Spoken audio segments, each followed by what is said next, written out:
La sirène et les perles brillantes. As-tu déjà vu un coquillage géant briller tout seul au fond de la mer? C'est exactement ce qui attira l'attention de Luni, la petite sirène à la queue verte qui scintillait comme une émeraude. Elle nageait joyeusement entre les coraux lorsqu'elle aperçut une lumière clignoter à l'intérieur de la caverne des épines marines.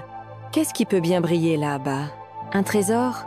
Ou quelque chose de magique? Pensa-t-elle, le cœur battant fort de curiosité. Luni était connue pour son courage et pour ne jamais laisser un mystère sans réponse. Même avec un léger frisson dans le ventre, elle décida de nager jusqu'à l'entrée de la caverne. Les algues ondulaient doucement, comme si elles disaient « Viens, viens découvrir ».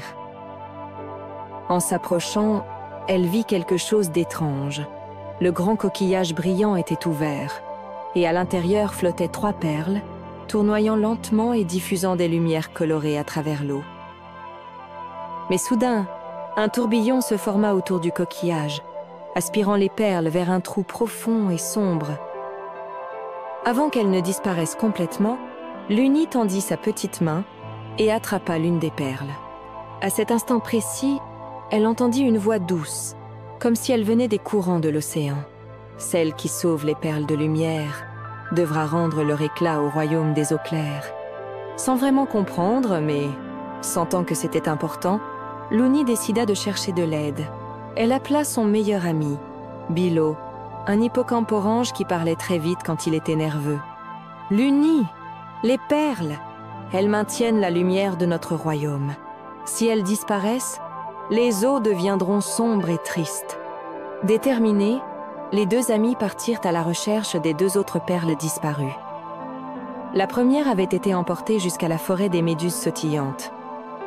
Là, elles dansaient comme des lanternes vivantes. Mais, entre les méduses, se trouvait un piège de chaînes collantes. Luni faillit y rester coincée, mais Bilo utilisa son jet d'eau pour repousser les chaînes, et ensemble, ils réussirent à récupérer la 2e perle. La 3e perle était la plus difficile. Elle avait été emportée jusqu'à l'abîme des murmures, un endroit si profond que la lumière y parvenait à peine.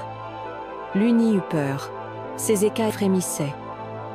Mais elle se rappela alors les mots de la voix mystérieuse et pensa « Si je n'essaie pas, nous ne saurons jamais ce qui va se passer. » Prenant une grande inspiration, elle plongea aux côtés de Bilo. En descendant, ils entendirent les murmures. Seul le courage et la bonté révéleront la dernière lumière. Luni ferma alors les yeux, et une lumière puissante illumina l'abîme. L'obscurité se dissipa, et la dernière perle apparut, flottant devant eux. Avec les 3 perles en main, Luni et Bilo nagèrent jusqu'au grand coquillage, qui semblait désormais palpiter de joie. En plaçant les perles à leur place, le coquillage se referma doucement puis se rouvrit, répandant une vague de lumière dorée à travers tout le royaume. Des poissons colorés dansaient, les algues fleurissaient de nouvelles couleurs, et même les étoiles de mer brillaient de 1000 feux. La même voix mystérieuse résonna de nouveau, plus claire et plus joyeuse. « Vous avez sauvé le royaume des eaux claires. » Le courage de Luni et l'amitié de Bilo sont la véritable lumière de cet océan. Luni sourit, le cœur réchauffé. « Bilo, j'ai découvert que la vraie magie ne se trouve pas seulement dans les perles brillantes, mais dans le courage d'avancer et la force de l'amitié. » Ils nagèrent ensemble vers leur maison, tandis que la mer brillait plus que jamais, promettant de nouvelles aventures. Nico et l'école du fond de la mer. Au fond de la mer, là où les algues dansent comme des rubans et où les petits poissons jouent à cache-cache, il existait une école magique appelée Corail Bleu. Ce n'était pas une école ordinaire. Les pupitres étaient sculptés dans des coquillages, les crayons étaient faits de corail et la maîtresse était une tortue très sage nommée Dina. Le protagoniste de cette histoire est Nico, un petit poisson-bulle jaune avec des taches sur le corps et des yeux aussi grands que des perles. Il était curieux, souriant et un peu maladroit. Il nageait souvent la tête en bas ou heurtait un corail sans le vouloir. Mais tout le monde adorait Nico, car il avait un cœur énorme et un sourire qui illuminait même les grottes les plus sombres de l'océan. C'était le premier jour d'école, Et Nico était tout excité. « Est-ce que je vais apprendre à faire des bulles en forme d'étoile ?» pensa-t-il, nageant rapidement vers l'école. Mais dès qu'il entra dans la salle, il remarqua quelque chose d'étrange. Les livres avaient disparu. « Dina, où sont passés nos livres ?» demanda Nico les yeux écarquillés. « C'est un mystère, Nico. Et il semble que seul quelqu'un avec des yeux attentifs et du courage puisse découvrir ce qui se passe, » répondit Dina avec une lueur dans le regard. Nico cligna des yeux. Du courage, un mystère, c'était tout ce qu'il aimait. Il rassembla ses amis. Lily, la pieuvre artiste qui changeait de couleur quand elle était nerveuse, Max, l'hippocampe qui parlait avec un accent de bulle, et Julie, une étoile de mer qui riait de tout, même du bruit de ses propres ventouses. Ensemble, ils commencèrent à enquêter. Ils passèrent par la bibliothèque faite de pierre, nagèrent parmi les coraux colorés et plongèrent profondément jusqu'à la caverne du courant chaud, un endroit où personne n'osait aller. Mais Nico dit « Si les livres ont disparu, c'est là que nous devons chercher. » Au fond de la caverne, ils entendirent un petit bruit. En s'approchant, ils virent une pieuvre géante, vieille et un peu étourdie, qui utilisait les livres pour construire un nid. Elle pensait que les livres étaient de jolis coussins moelleux. Nico parla doucement.